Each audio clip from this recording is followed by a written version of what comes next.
అందరూ ఎలా ఉన్నారు? మేమైతే చాలా బాగున్నాం.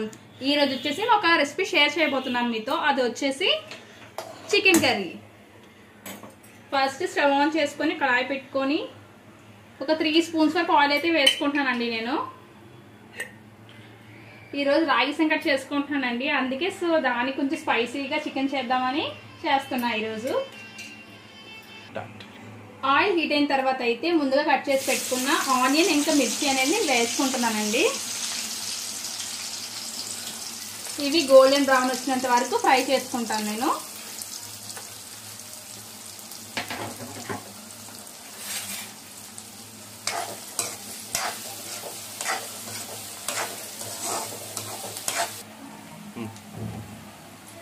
ఆనియన్స్ అయితే గోల్డెన్ బ్రౌన్ అవ్వడానికి రెడీగా ఉన్నాయండి. ఈలోపు మనం రాగి సంకటికి కావాల్సినవి ఐటమ్స్ అయితే చెప్తాను, చూసుకోండి.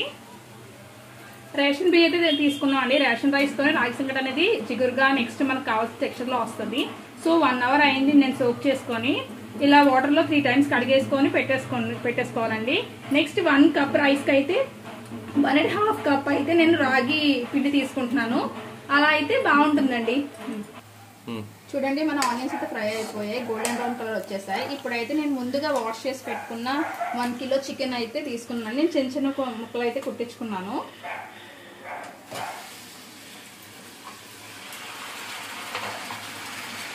ఇప్పుడు చికెన్ బాగా ఫ్రై చేసుకోవాలండి.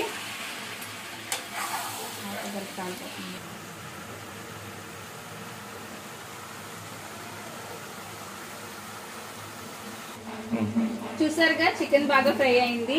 ఇప్పుడైతే నేను ఉప్పు కారం వేసుకుంటున్నాను. ఈరోజు కొంచెం స్పైసీగా చేసుకోనుకుంటున్నాను. సో నేను 4 స్పూన్స్ వరకు కారం అనేది వేసుకుంటున్నాను. మేము కారం అయితే బయట కొనామండి, మా అమ్మమ్మే చేస్తారు ఇంట్లో. మిరపకాయలు తీసుకొచ్చి మసాలా సామాన్ అన్ని తయారు చేసి మాకు ఇస్తారు. నెక్స్ట్ 2 స్పూన్స్ వరకు ఉప్పు వేసుకుంటున్నాను. ఒకసారి బాగా కలుపుకుంటానండి.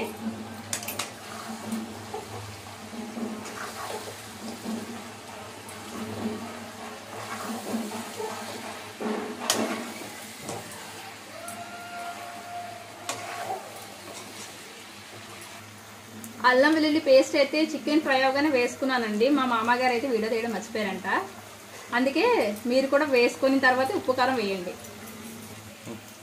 చూడండి, చికెన్ పీసెస్కి అయితే ఉప్పు కారం బాగా పెట్టాయి కదా. ఇప్పుడు కుక్ అవ్వడానికి తగినంత వాటర్ అయితే నేను వేసుకుంటున్నాను.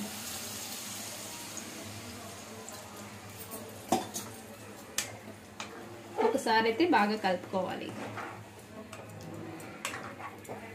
నాకైతే ఇలానే చేయడం వచ్చండి చికెన్ రెసిపీ. మా అమ్మ దగ్గర చూసాను. మీకు ఇంకెలానే వస్తే నాకు కొంచెం షేర్ చేయండి రెసిపీ కమెంట్లోని.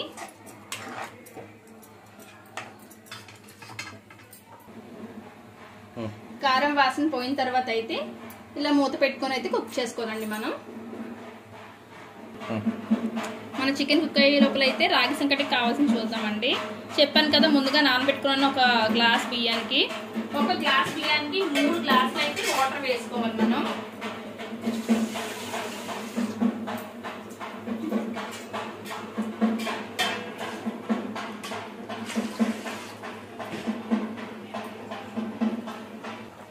చూసారుగా, బాగా కుక్ అయింది. ఇప్పుడైతే ముందుగా స్మాష్ చేసి పెట్టుకున్న టమాటో అయితే వేసుకుంటున్నాను.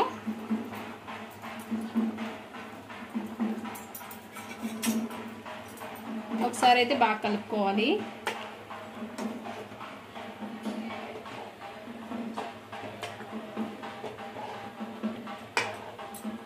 అగైన్ మళ్ళీ మూత పెట్టుకొని అయితే కుక్ చేసుకోవాలి.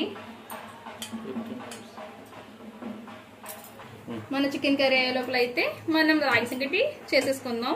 సో నేను ఆల్రెడీ చెప్పాను కదా, వాటర్ వేసుకున్నానని.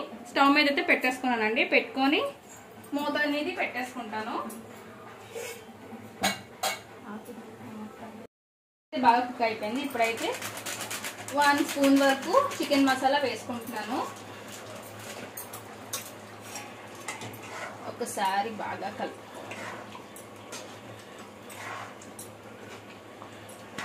మన రైస్ అయితే బాగా కుక్ అయిపోయిందండి. ఇప్పుడైతే రాగి పిండి వేసుకొని కలుపుకోవాలి. సో పైన వేసేస్తున్నాను.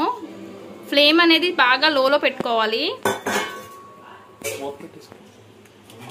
ఇది మూత పెట్టేసుకుంటున్నానండి. ఒక 5 మినిట్స్ అయితే అలాగే లో ఫ్లేమ్లో మగ్గాలి.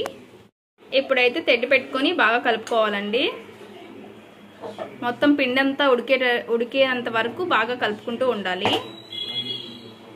కొంచెం ఉప్పు, నెక్స్ట్ నువ్వుల నూనె వేసుకొని బాగా కలుపుకొని అది కుక్ అయ్యేంత వరకు ఉంటే మన రాగి సంగటి రెడీ. సరిగా మన చికెన్ చాలా బాగా కుక్ అయింది. లాస్ట్లో కొత్తిమీర చల్లుకుంటే మన చికెన్ రెడీ.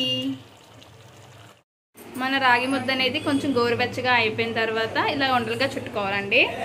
అది మన రెడీ అయిపోయిన చికెన్ కర్రీతో తింటే సూపర్గా ఉంటుంది.